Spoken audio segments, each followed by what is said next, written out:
What's up guys, today we're looking at the Apple Watch Series 9. I've had it for 2 weeks and I've been able to test it extensively in everyday life, have my experiences with it and show you in this video how good the Series 9 is.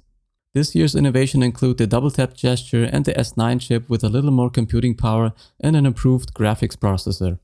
The Apple Watch 9 is available in two different sizes, once in 45mm and once in 41mm.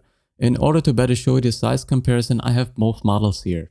Let's unbox the device. We have the Apple Watch protected in front of us in a piece of paper with the charging cable and a few warranty instructions.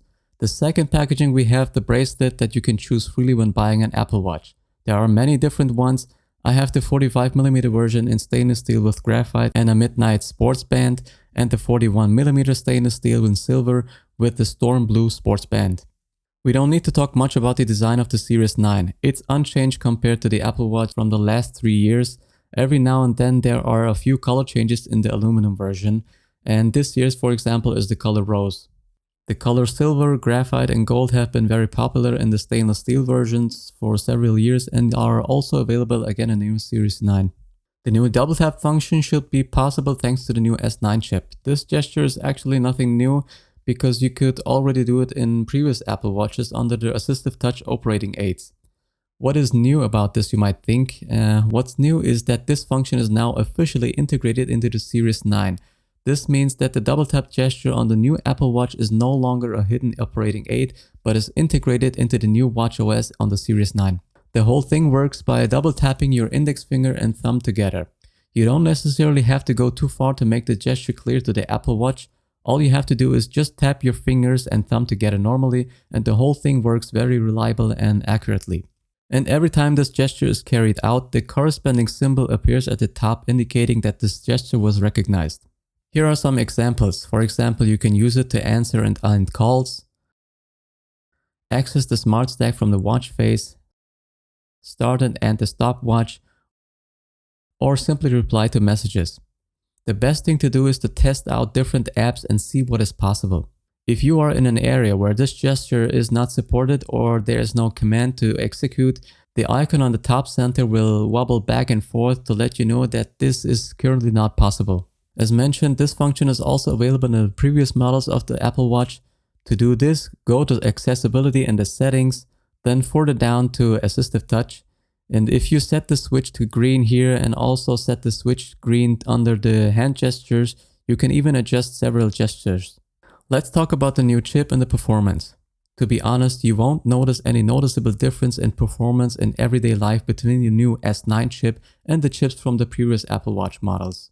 Some apps may start slightly faster, but as already mentioned, you don't really notice this in everyday life. But with the S9, you definitely have a little bit more performance reserves for the future. In addition, the Apple Watch 9 now has 64GB of internal storage instead of the previous 32GB. What I can say about the general performance of the Apple Watch 9 is that it's very reliable and more than sufficient. I didn't experience any misfiries and it always worked perfectly. And although I have only rarely used Siri, I can say that it also works very well and above all very reliable. Another new function thanks to the U2 chip is that it is now possible that you can search for the iPhone 15 and 15 Pro. This works similarly to searching the AirTags. It will show you the direction in which you have to move until you find the iPhone. And in addition to that, you can still ping the iPhone if you want to. With a full battery charge in the morning, I got almost 2.5 days, which is really great. Of course, the mileage can vary depending on how you use the Apple Watch. I do it by turning off the Apple Watch overnight to save battery, since I don't have it on when I sleep and I don't use the sleep monitoring function. So I recommend the Apple Watch to everyone to simply turn it off overnight and turn it on again in the morning when you start the day. This will give you at least half a day of battery life.